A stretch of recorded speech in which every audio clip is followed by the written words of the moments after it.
اعوذ باللہ من الشیطان الرجیم بسم اللہ الرحمن الرحیم۔ السلام علیکم ناظرین، ایک مرتبہ اللہ کے پیارے نبی حضرت محمد صلی اللہ علیہ وآلہ وسلم اپنی پیاری بیٹی کو لینے اس کے سسرال تشریف لے گئے۔ اس وقت حضرت علی گھر پر موجود نہیں تھے۔ یہ دیکھ کر حضرت بی بی فاطمہ نے اللہ کے نبی سے یعنی کہ اپنے بابا جان سے جو کچھ کہا، اس کو سن کر آپ بھی حیران و پریشان ہو جاؤ گے۔ آج کی ویڈیو آپ سبھی کے لیے بہت ہی خاص ہے اور خاص کر ایسی عورتیں اس ویڈیو کو آخر تک ضرور دیکھیں جو بار بار اپنے سسرال سے مائکے آ جاتی ہیں۔ انشاءاللہ ایسی عورتوں کی زندگی بدل جائے گی۔ ناظرین، یہ واقعہ حضرت فاطمہ رضی اللہ تعالی عنہ کی شادی کے 3 دن بعد کا ہے۔ حضرت بی بی فاطمہ رضی اللہ تعالی عنہ کی شادی کے 3 دن بعد اللہ کے پیارے نبی حضرت محمد صلی اللہ علیہ وآلہ وسلم اپنی پیاری اور لاڈلی بیٹی کو لینے کے لیے اس کے سسرال گئے، یعنی کہ حضرت علی رضی اللہ تعالی عنہ کے گھر تشریف لے گئے، اور آپ نے اپنی بیٹی کو آزمانے کے لیے ارشاد فرمایا، بیٹی فاطمہ، میں تمہیں لینے کے لیے آیا ہوں، گھر چلو۔ یہ سن کر حضرت بی بی فاطمہ رضی اللہ تعالی عنہ اپنے والد محترم سے عرض کرنے لگی کہ یا رسول اللہ صلی اللہ علیہ وآلہ وسلم، آپ میرے والد بھی ہیں اور اللہ کے نبی بھی ہیں، میری کوئی جرت نہیں کہ میں آپ کو انکار کروں، لیکن ابا حضور، میں نے آپ ہی سے سنا ہے کہ شوہر کی اجازت کے بغیر کبھی بھی گھر سے مت نکلنا۔ اب بھی میرا شوہر گھر پر نہیں ہے، اگر آپ اجازت دیں تو میں اپنے شوہر حضرت علی کا انتظار کر لوں۔ بیٹی کے منہ سے یہ بات سن کر اللہ کے پیارے نبی کی آنکھوں میں آنسو آ گئے۔ آپ نے اپنی عہد کو سمیٹا اور پھر اللہ کے رسول وہیں پر کچی دیوار سے ٹیک لگائے ہوئے بیٹھ گئے اور حضرت علی کا انتظار کرنے لگے۔ آج یہ بڑی عظیم بات تھی کہ آج حضرت علی بھی گھر بڑی دیر سے آئے۔ جب حضرت علی گھر آئے تو آپ نے دیکھا کہ گھر میں اللہ کے پیارے نبی کچی زمین پر دیوار سے ٹیک لگائے بیٹھے ہیں۔ یہ دیکھ کر آپ رضی اللہ تعالی عنہ بڑے حیران ہوئے۔ اتنے میں اللہ کے پیارے نبی حضرت محمد صلی اللہ علیہ وآلہ وسلم نے اپنے داماد حضرت علی سے پوچھا، اے علی، اگر اجازت ہو تو میں اپنی بیٹی فاطمہ کو گھر لے جاؤں۔ یہ سن کر حضرت علی پھوٹ پھوٹ کر رونے لگے اور عرض کرنے لگے، یا رسول اللہ صلی اللہ علیہ وآلہ وسلم، میرا رنگ روپ کچھ بھی نہیں، میری آج جتنی بھی عزت ہے وہ سب آپ کے قدموں کی برکت سے ہے۔ یا رسول اللہ صلی اللہ علیہ وآلہ وسلم، پھر میں آپ کو کیسے اجازت دوں؟ یہ کیسے ہو سکتا ہے؟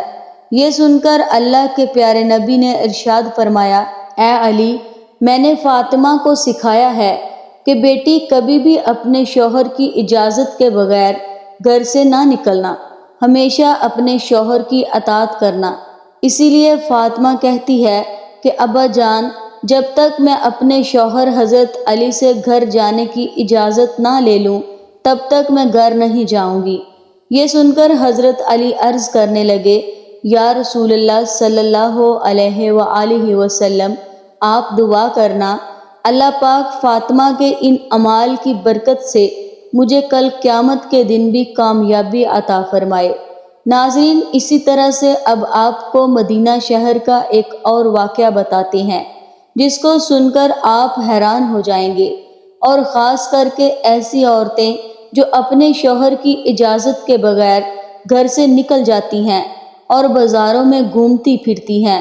انشاءاللہ ایسی عورتوں کی آنکھیں کھل جائیں گی۔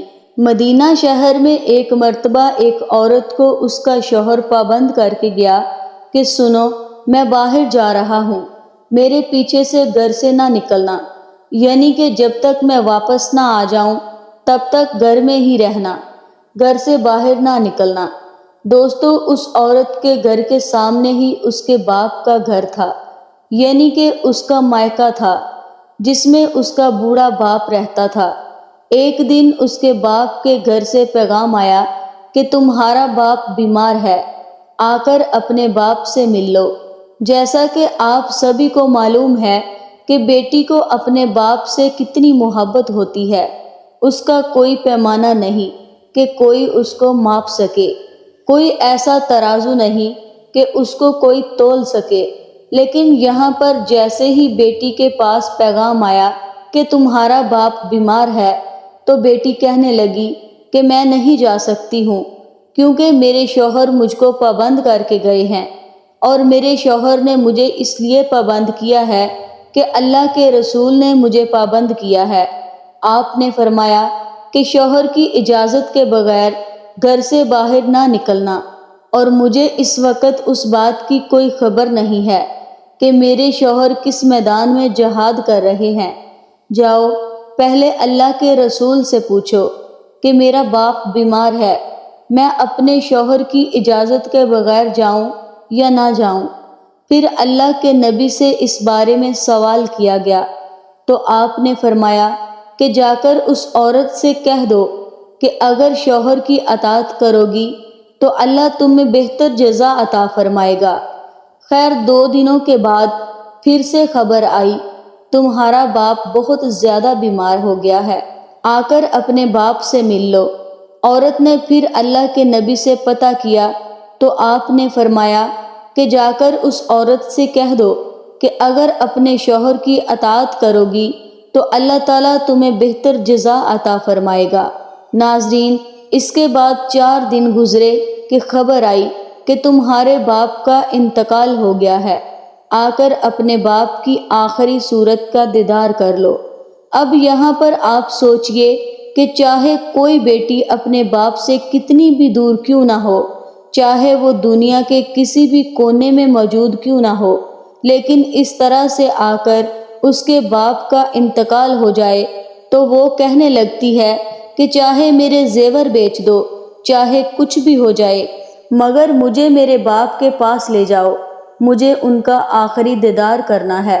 لیکن یہاں پر آپ دیکھیں، سامنے ہی باپ کا انتقال ہو گیا ہے، مگر یہ عورت اپنے شوہر کی اجازت کے بغیر اپنے باپ کی آخری صورت دیکھنے کے لیے بھی نہیں جا رہی۔ اس صورت میں اللہ کے پیارے نبی کے پاس پھر سے پیغام بھیجا، یا رسول اللہ صلی اللہ علیہ وآلہ وسلم، میرے باپ کا انتقال ہو گیا ہے، میرے سر سے باپ کا سایہ اٹھ گیا ہے، میرے شوہر مجھے گھر سے نکلنے کے لیے منع کر کے گئے ہیں، اب میرے لیے کیا حکم ہے؟ تو یہ سن کر اللہ کے پیارے نبی کے وہی جملے تھے کہ جو اس سے پہلے آپ نے فرمائے تھے۔ آپ نے فرمایا کہ اس عورت سے کہہ دو، اگر اپنے شوہر کی اطاعت کرو گی تو اللہ تمہیں بہتر جزا عطا فرمائے گا۔ دوستو، یہ تھی اللہ کے رسولوں کو ماننے والی عورت۔ کچھ ہی دوری میں باپ انتقال کر گیا، مگر شوہر کی اجازت کے بغیر اپنے باپ کی آخری صورت دیکھنے کے لیے بھی نہیں گئی۔ اس کے بعد اس عورت کے باپ کو دفن کر دیا گیا۔ پھر 2 دن کے بعد اللہ کے پیارے نبی نے فرمایا کہ پتہ کرو اس عورت کا کہ وہ اپنے باپ کی آخری صورت دیکھنے کے لیے گئی یا نہیں۔ تو صحابہ کرام پتہ کر کے آئے اور عرض کرنے لگے، یا رسول اللہ صلی اللہ علیہ وآلہ وسلم، قربان جائیں آپ کے نظام پر، آپ کے فرمان پر۔ آپ کے جملوں کی تاثیر ایسی ہے کہ وہ عورت آپ کے دین کی پہرہ دار بن گئی ہے، وہ اپنے باپ کی آخری صورت دیکھنے کے لیے نہیں گئی ہے۔ یہ سن کر اللہ کے پیارے نبی سرکار دو عالم صلی اللہ علیہ وآلہ وسلم نے اپنے ہاتھ اٹھائے۔ صحابہ کرام عرض کرتے ہیں کہ اس عورت کا مقدر جاگا، آپ نے دیکھا کہ چند آنسو حضور کے گرے، پھر آپ نے اپنے چہرے کو صاف کرتے ہوئے فرمایا کہ جاؤ اور جا کر اس عورت کو یہ خوشخبری سنا دو کہ تم نے اپنے شوہر کی اطاعت کی ہے، تیری اس فرمانبرداری کی وجہ سے اللہ تعالیٰ نے تجھے بھی بخش دیا اور تیرے باپ کی بھی بخشش فرما دی۔ مگر دوستو، آج کل تو اکثر دیکھنے میں آتا ہے کہ اگر کوئی شوہر اپنی بیوی کو کسی کام کے لیے منع کرتا ہے تو وہ عورت اپنے شوہر کو دکھانے کے لیے وہ کام اور بھی زیادہ کرتی ہے اور یہ دکھانے کی کوشش کرتی ہے کہ دیکھو میں تجھ سے نہیں ڈرتی۔ میری اسلامک ماؤں اور بہنوں، اس میں ڈرنے اور ڈرانے کی کوئی بات نہیں۔ یہ ہمارے پیارے نبی حضور اکرم صلی اللہ علیہ وآلہ وسلم کا فرمان ہے کہ شوہر کی اجازت کے بغیر اپنے گھر سے کبھی بھی مت نکلنا، چاہے جو بھی ہو جائے، اس لیے کہ آپ پیارے نبی سرکار دو عالم صلی اللہ علیہ وآلہ وسلم کے اس فرمان پر عمل ضرور کریں۔ انشاءاللہ آپ دونوں جہاں میں کامیاب ہو جائیں گے۔ آج کی ویڈیو میں تھا بس اتنا ہی۔ اگر ویڈیو آپ کو اچھی لگے تو لائک ہمارا حق ہے، پلیز اس ویڈیو کو لائک کرتے جائیے گا۔ ہمارے چینل پر اس طرح کی ویڈیوز ڈیلی اپلوڈ کی جاتی ہیں۔ آپ سے ملیں گے اگلی ویڈیو میں، تب تک کے لیے اللہ حافظ۔